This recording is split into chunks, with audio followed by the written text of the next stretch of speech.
Good afternoon. We'll now start. Okay. So first of all, I'd like to welcome everybody to this pep talk this afternoon. Please mute yourself, but always show your video picture. Sign in your name, your Facebook account, or email address in the chat box. Please include the names of companions attending with you. Use the chat box to ask questions and make comments while the pep talk is on. There'll be group pictures at the start and end of the pep talk. Please show your faces in the video.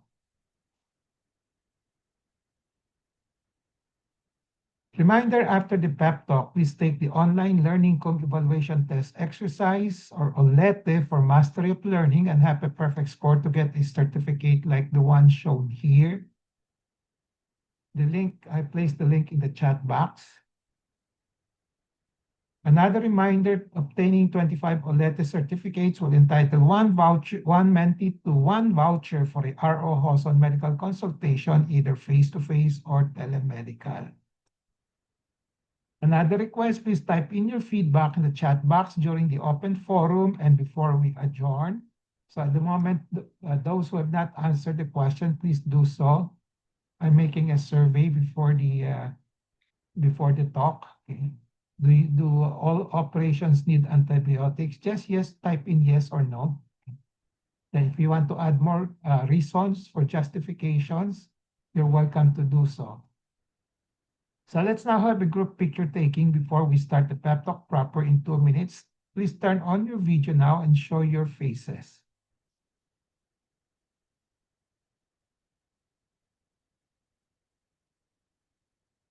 Okay.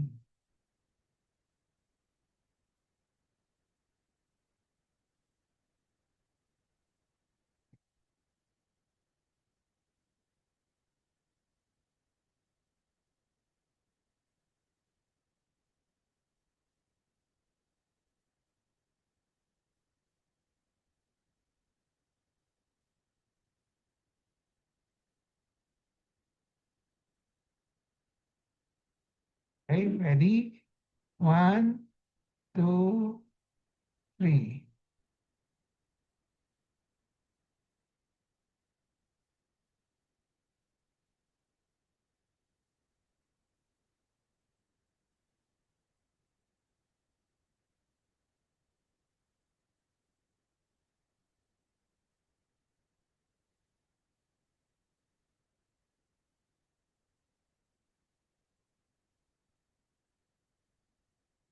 I have a patient empowerment program in which I like to empower the lay people or patients to take control in the management of their health.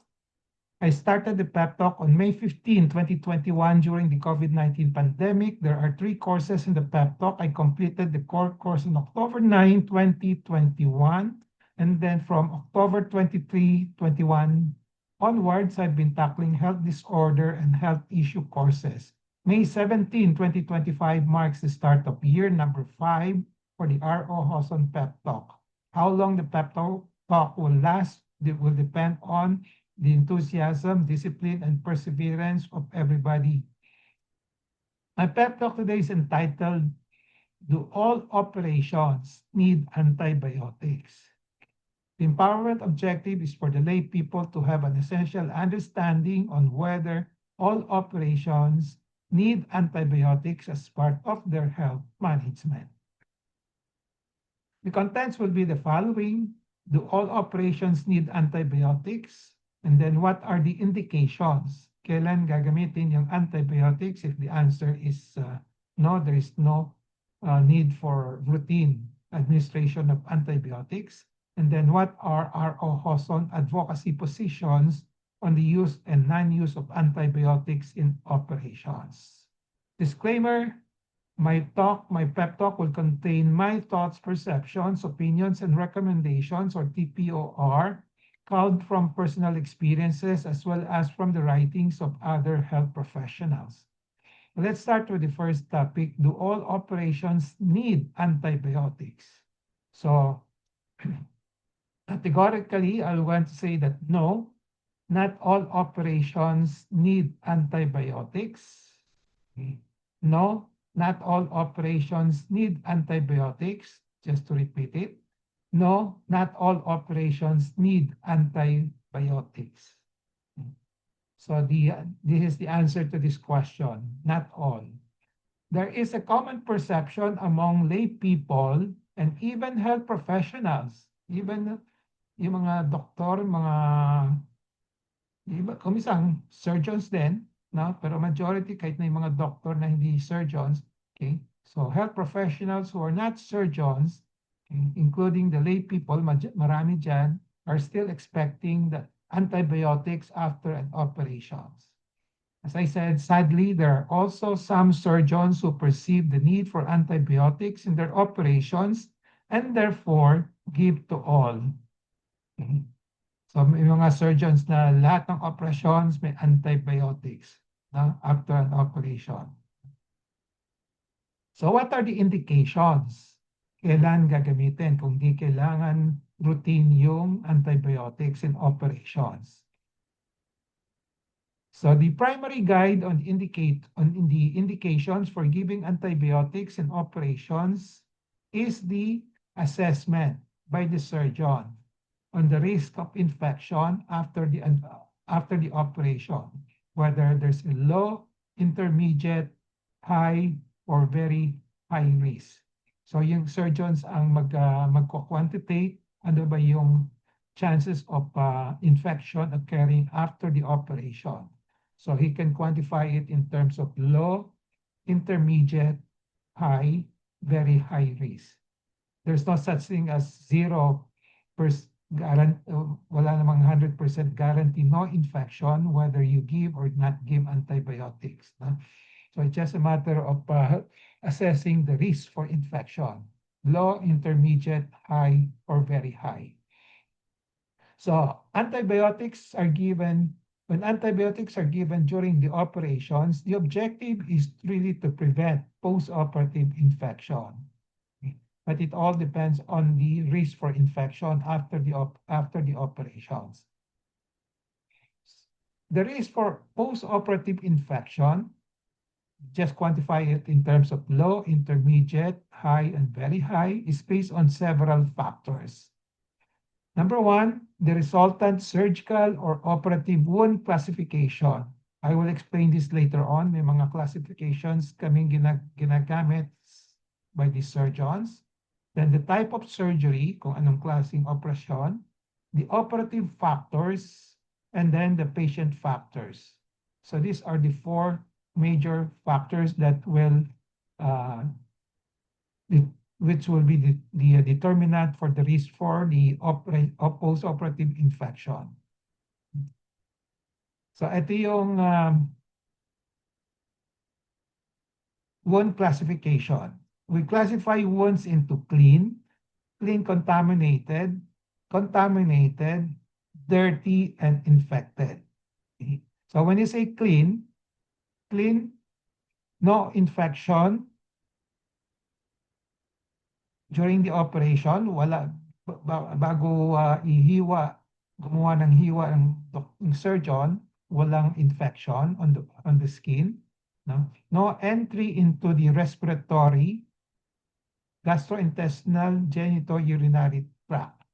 Kasi pag pumasok dito sa respiratory, gastrointestinal, genitourinary tract, may magkakaroon ng contaminants na. No? So for the clean operation, wala, hindi dadaan dito. Kaya ano.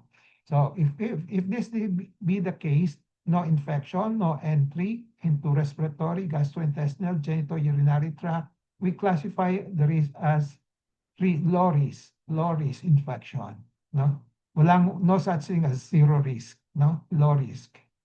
Now, kung clean contaminated naman, walang infection, pero pumasok during the operation, pumasok sa gastrointestinal tract, genitourinary tract, or respiratory tract. Okay? But these are under control, no? Okay? So example, inoperahan doon sa kidney, so pumasok na-touch yung mga urine, no? Then nag-opera sa intestine, no? So na-contaminate yung mga substances of the intestine. So we can classify this as intermediate. May konting contamination, but generally it's still clean. Now, contaminated, examples will be mga open wounds, yung mga sugat na walang naka-open, no? Okay.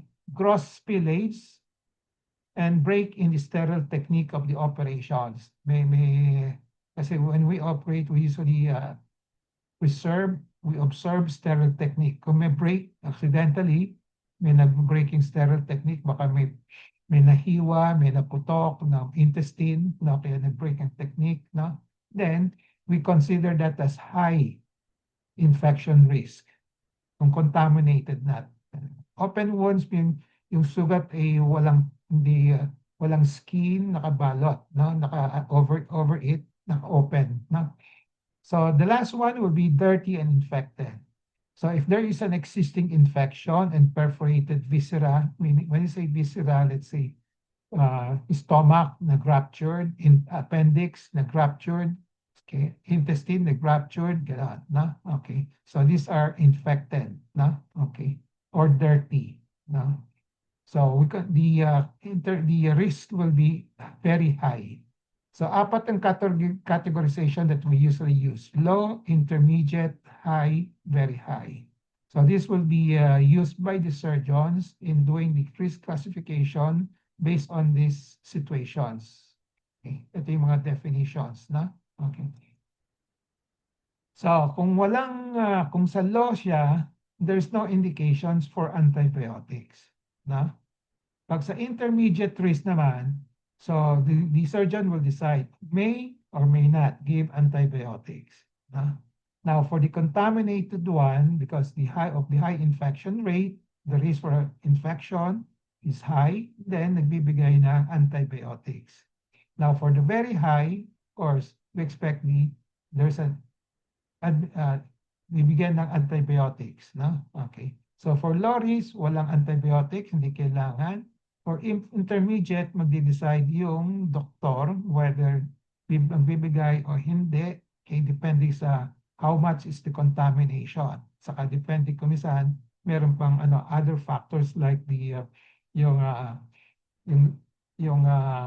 immunostatus ng pasyente, no? Kung saan baka masyadong mahina, matanda na, no? Maraming sakit, no? Kahit na contaminated lang, bibigyan ng antibiotics, no?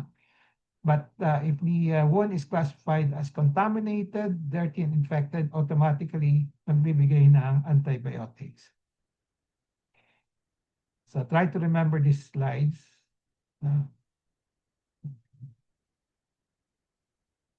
Now, type of surgery as a risk factors, yung una, the type of wound. Ngayon, the type of surgery naman kung anong klaseng operasyon. Kung yung superficial skin excision lang, let's say epidermal cyst, skin lesion na i-excise, no? So the risk for infection is very low. So hindi kailangan ng antibiotics, no? Ngayon, kung elective hernial surgery, okay, kung depende kung gaano katagal ang operasyon at kung merong mga incarcerated one na okay. So kung may contamination, then magbibigay yung surgeon. Kung wala naman, clean operation, kasi itong hernia surgery is more extensive than excision of skin lesions, no? So pwedeng hindi magbigay yung surgeon sa antibiotics, no? Pero kung mayroong contaminations, pwede siyang magbigay, no? Now, for colon resections, kasi yung colon usually mga madudumi yan kasi may mga tae, no? Mga ganon, no?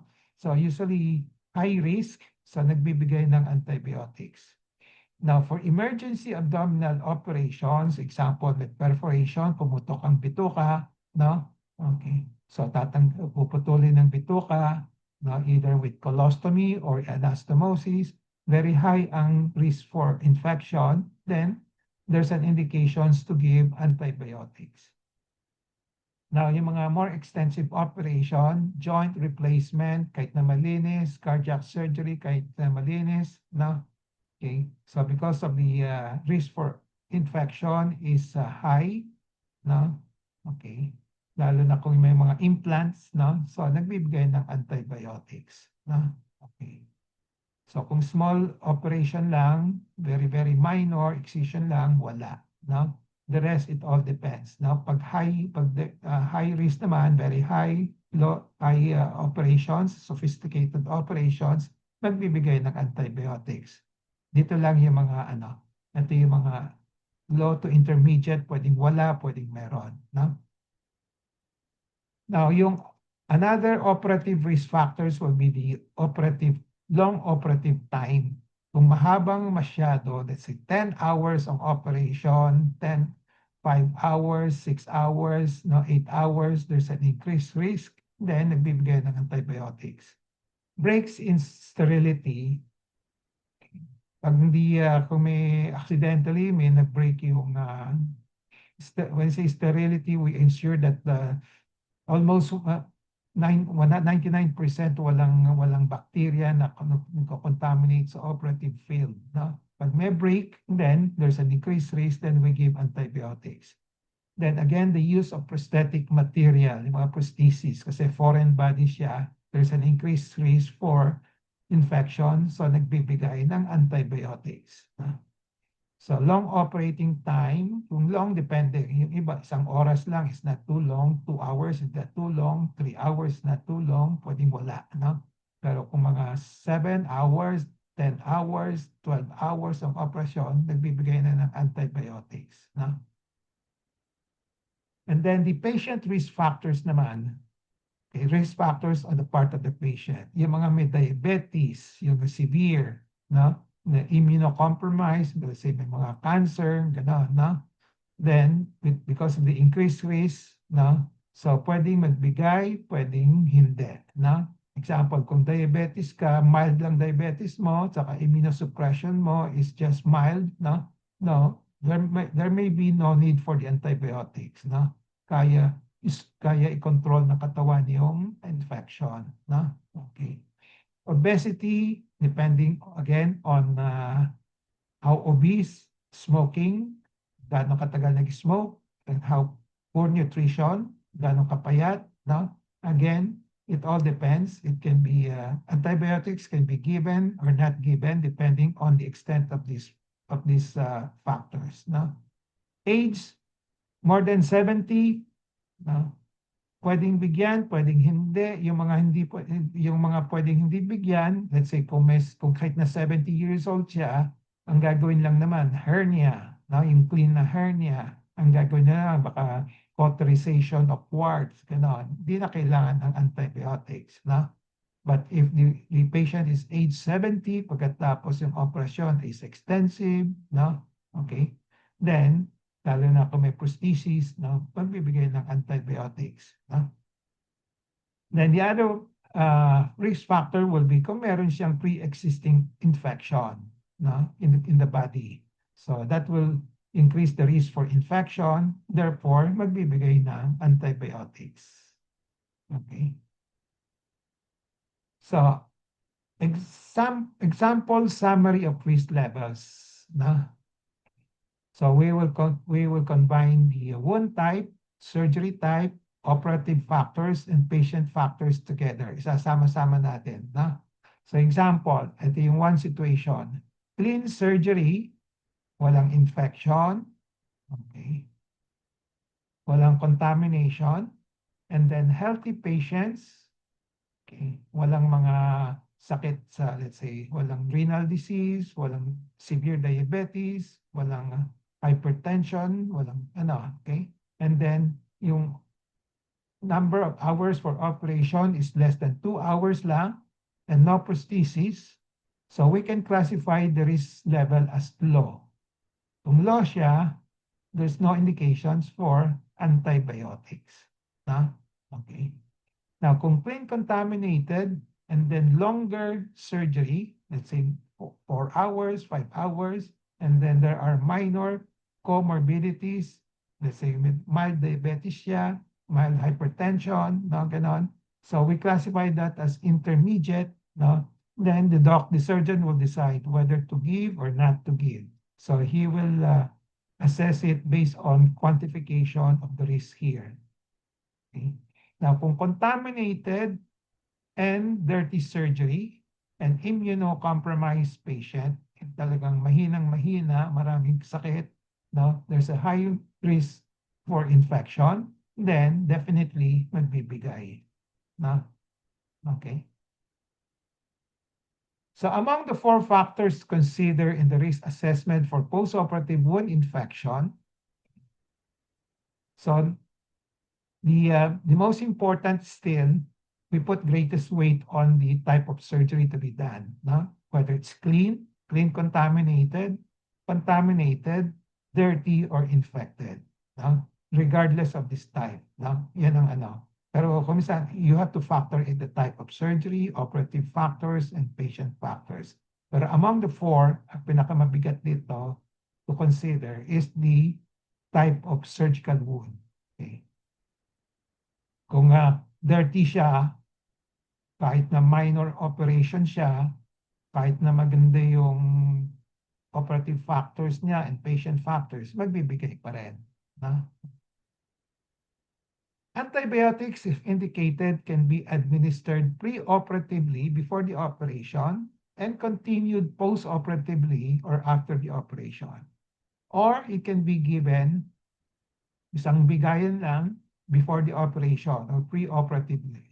Or another situation, ibibigay lang post-operatively. Okay, so tatlong sitwasyon dito, before and after, just before, walang after na, and then the other one is after. And then antibiotics can also be given in the injectable forms and in the form of pills, tablets, or capsules. Okay. So yung mga injectables, yung mga hindi kailangan kumain, no? Okay. Hindi kailangan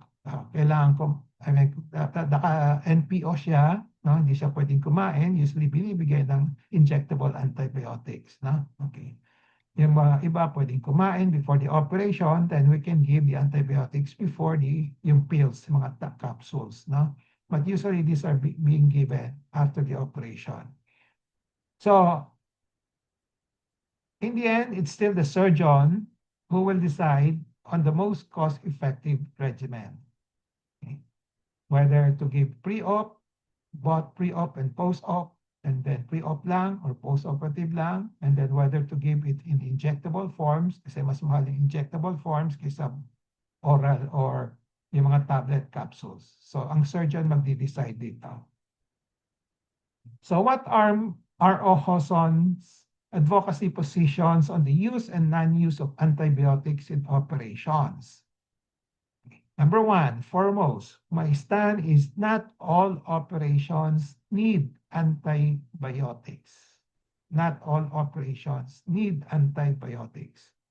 We have to emphasize this to the lay people, to the non-surgeon healthcare professionals, kahit na doktor sila, kamisan, hindi rin nila alam ito, and some surgeons who think all patients undergoing any type of operations need antibiotics. So, minsan na-abuse ng mga kapwang surgeon, nagbibigay sila ng antibiotics na hindi kailangan. It can also contribute to antibiotic resistance. Marami tayong naririnig ko yung mga bawal magbigay ng antibiotics sa mga viral infections. We only give antibiotics for bacterial infections. Yung mga viral infections like flu, hindi kailangan ng antibiotics. And then marami tayong nakikita ng advertisement dyan by the WHO. Bawal magbigay sa viral infection because it can promote antibiotic resistance. When you say antibiotic resistance, baka maubos yung mga bisa ng mga antibiotics that in the future we don't have any more antibiotics to use. No? So we have to emphasize to the lay people, non-surgeons, as well as some of the surgeons, okay, that not all operations need antibiotics.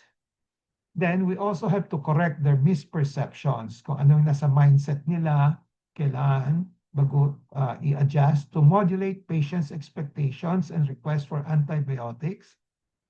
I have a lot of patients asking me because of their perceptions na kailangan antibiotics for all operations. Sasabihin sa akin, Doc, bakit wala ho akong antibiotics? And then the last thing that we have to do is to modulate the surgeon's unnecessary prescriptions of antibiotics in operations.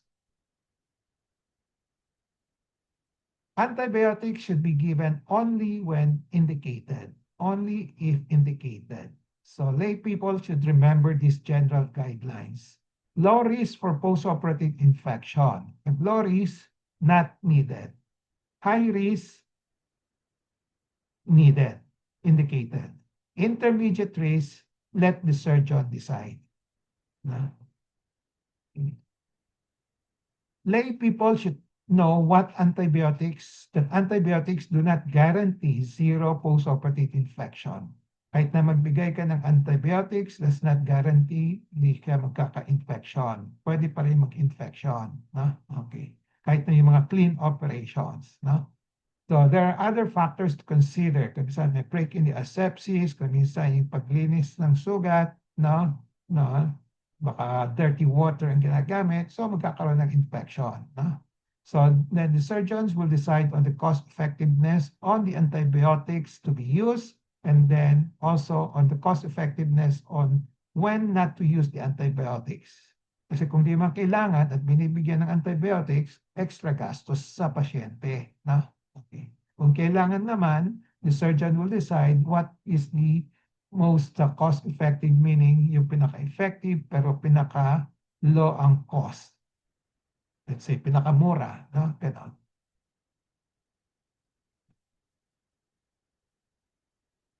The surgeon should always explain to the patients why they will and why they will not prescribe antibiotics and get an informed consent on this from the patients. Usually, ang ginagawa ko, pag tinatanong ko siya, bakit walang antibiotics? No, i-explain ko why. Okay? Why I will not give. No? Most of the time, they will not question you if you give antibiotics. Kasi most of the time, they expect antibiotics. No? Okay. So, but kung wala akong binibigyan antibiotics, may mga tanong, then ine-explain ko. Sabihin ko, low risk for infection. No? And then, may mga complications pa ng side effects ng mga antibiotics kung di kailangan. No? And then, of course, the extra cost. No? Okay. The patient should ask their surgeons whether antibiotics are needed or not and why. So, ayan, people empowerment. Tatanungin yung surgeons, no? Wag sasabihin sa surgeon, Doc, bigyan mo kami ng antibiotics. Tanong niyo muna, no? Kailangan ba ng antibiotics o hindi? No? Okay, then the surgeon will be the one deciding and answer you, no? The patient should look for minimalist surgeons. When you say minimalist surgeons, these are the surgeons who prescribe only medicines when needed, no? Rather than the ritualistic. When you say ritualistic surgeons, yung mga dekahon, na baka yung pinakauso, kung maraming gumagawa, sasabay-sabay na lang sila. There's no rationalization, no, wala nang iniisip kung kailangan bigyan o hindi. No? Then also, try to avoid yung mga maximalist surgeons. Okay? So, yung mga maximalist surgeons will give, most of the time, they will give the antibiotics, no? Okay? So, ang stand nila, better to overdo. Okay? Than, hindi mo bibigyan, no?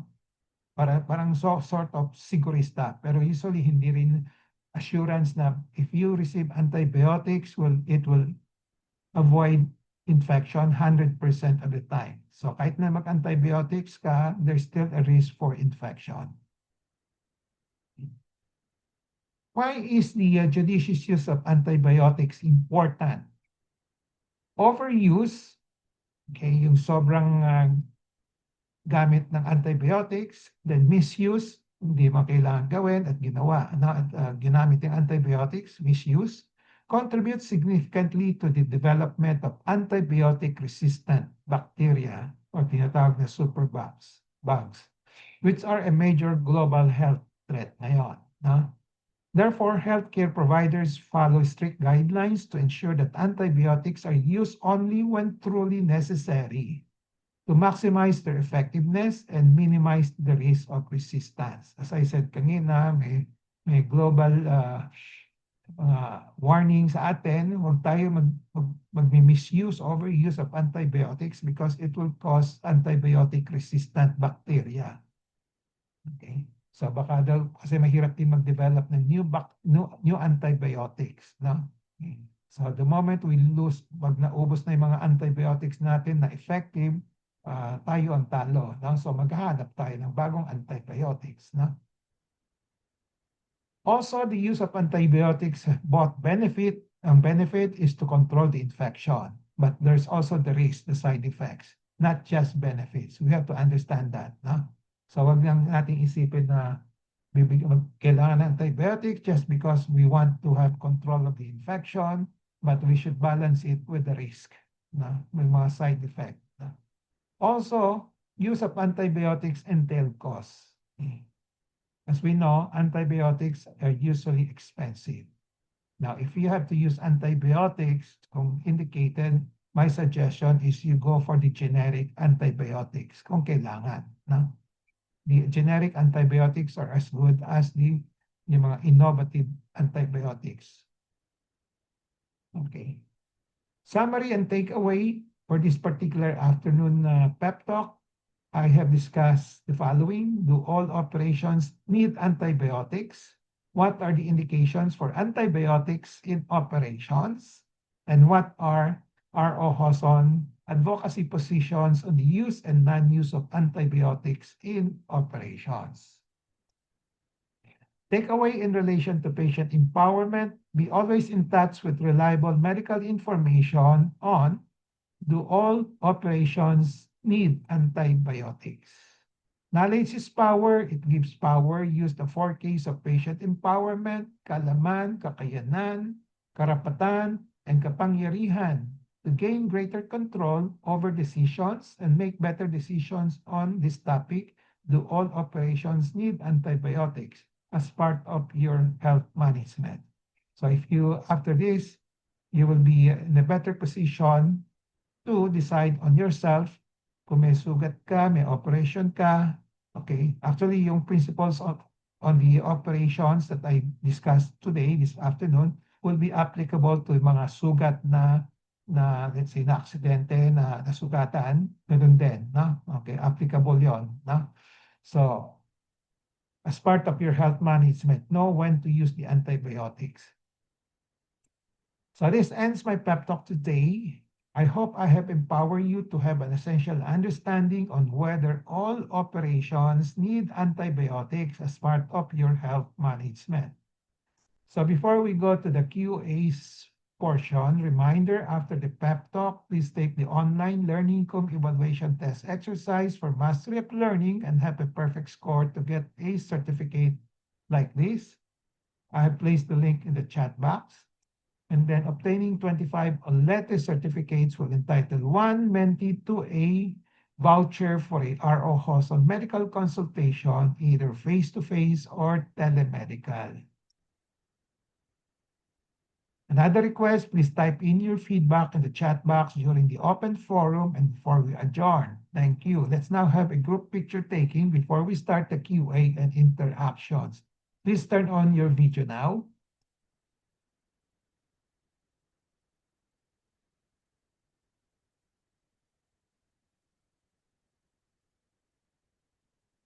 Okay, ready?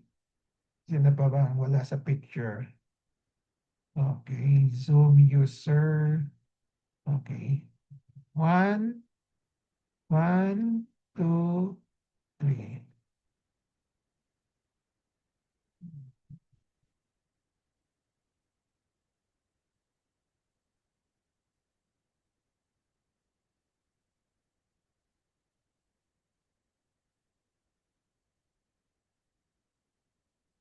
Okay.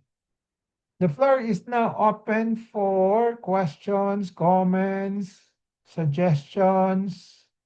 Okay. Short consultations, pwede rin. Okay.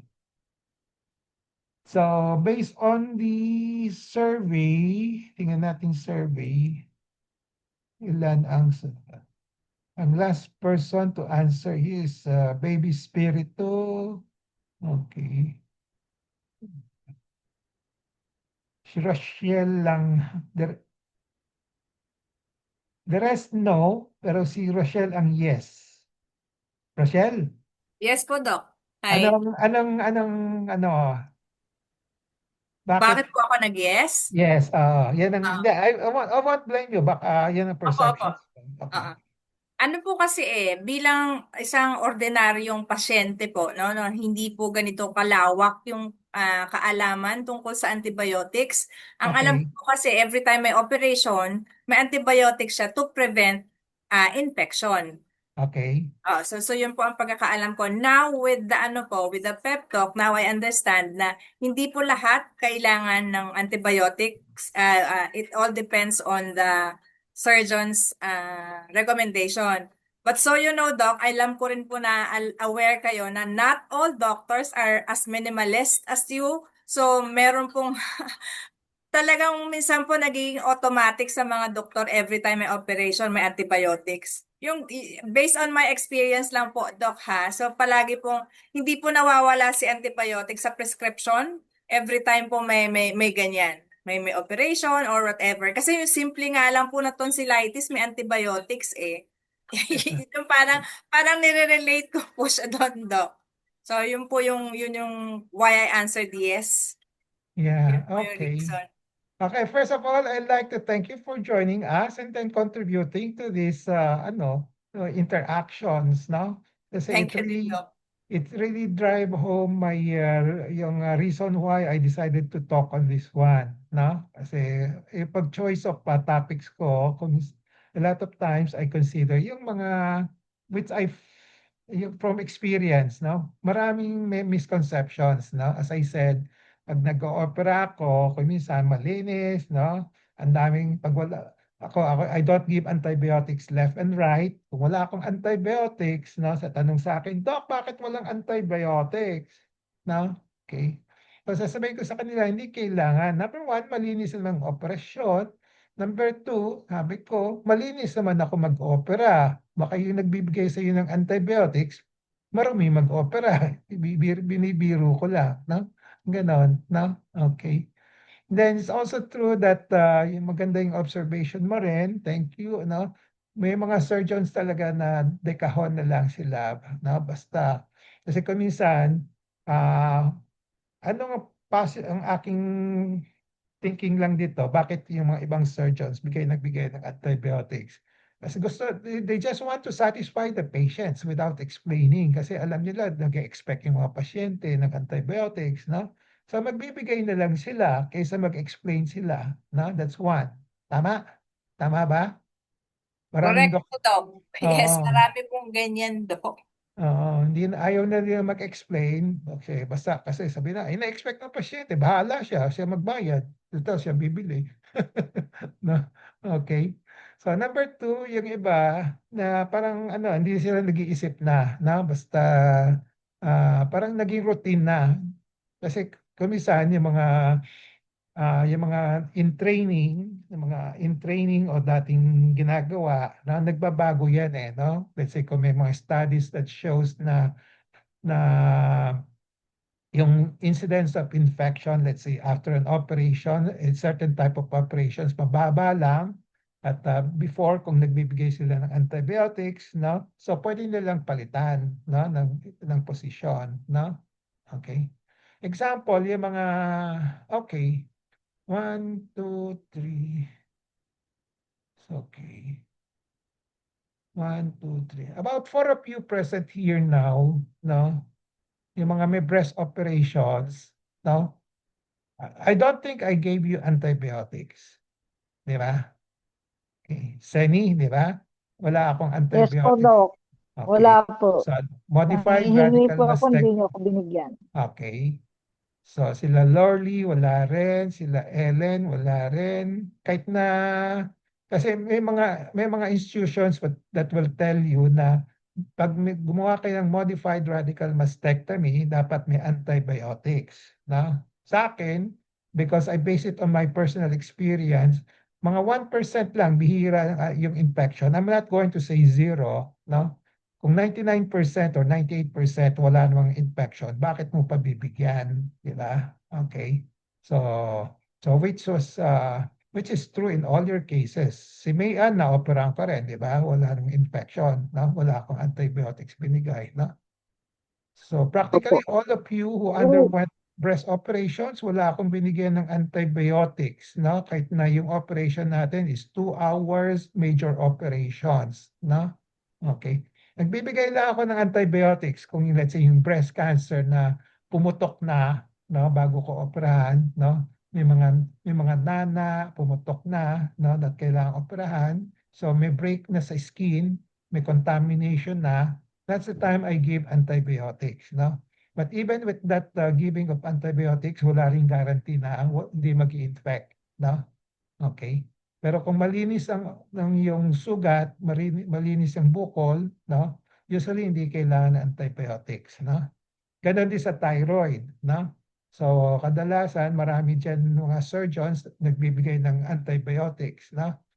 Thyroid kasi is a clean operations, no? Hindi mo kailangan ng antibiotics na, no? Okay, kahit na mag 5 hours ka doon, sino bang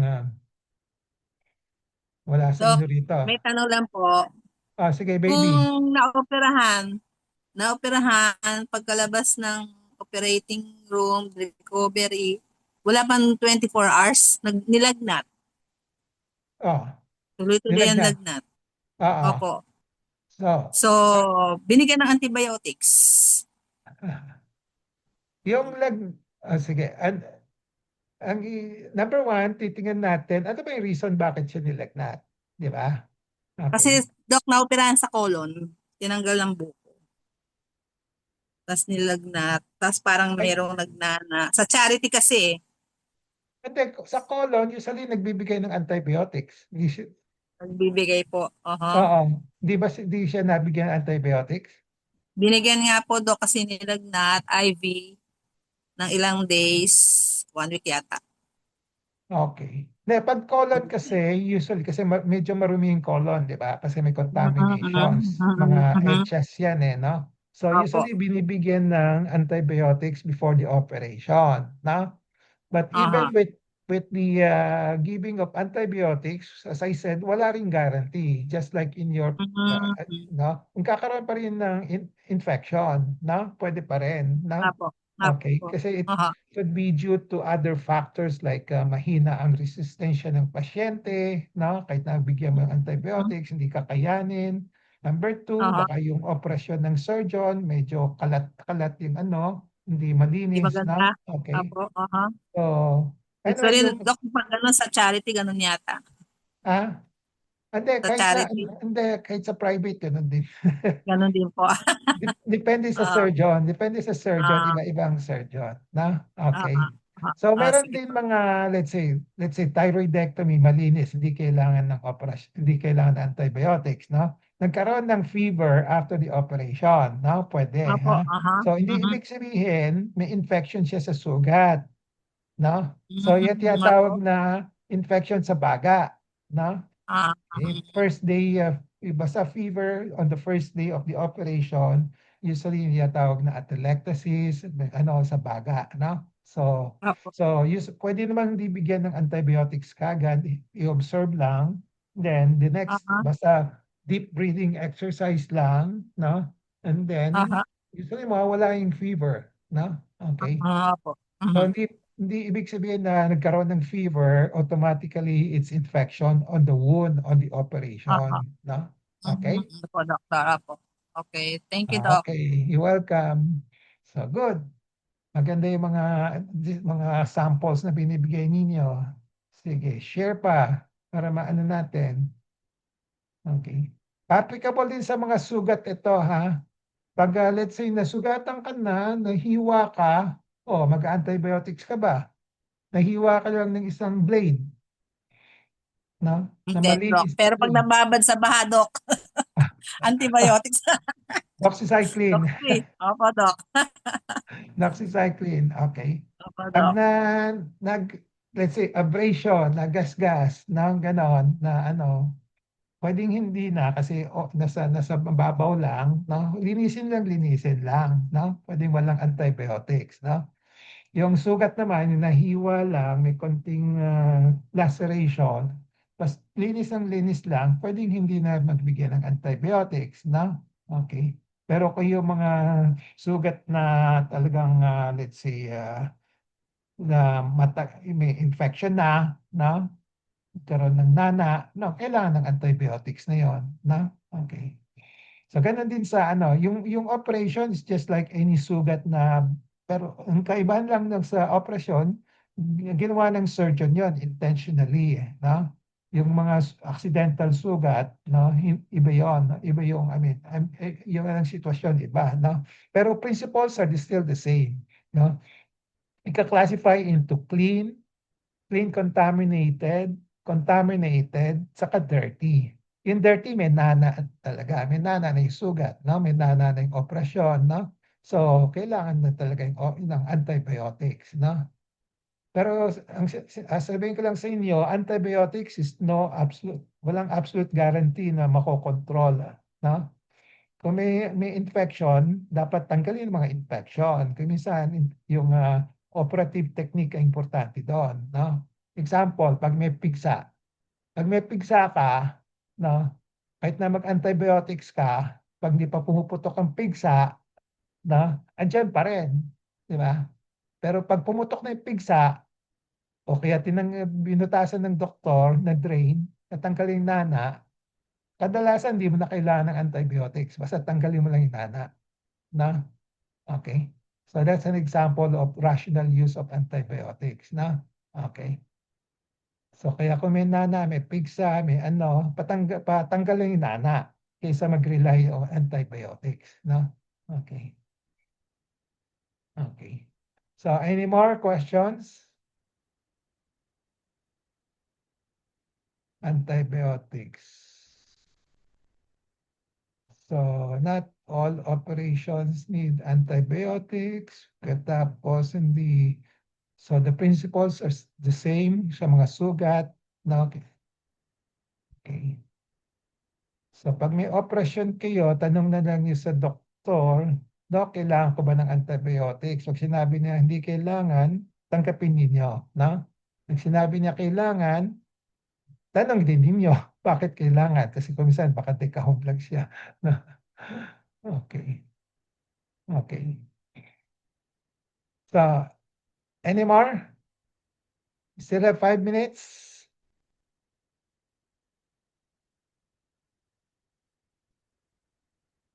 Wala sa inyo nagtumanggap ng antibiotics from me, no?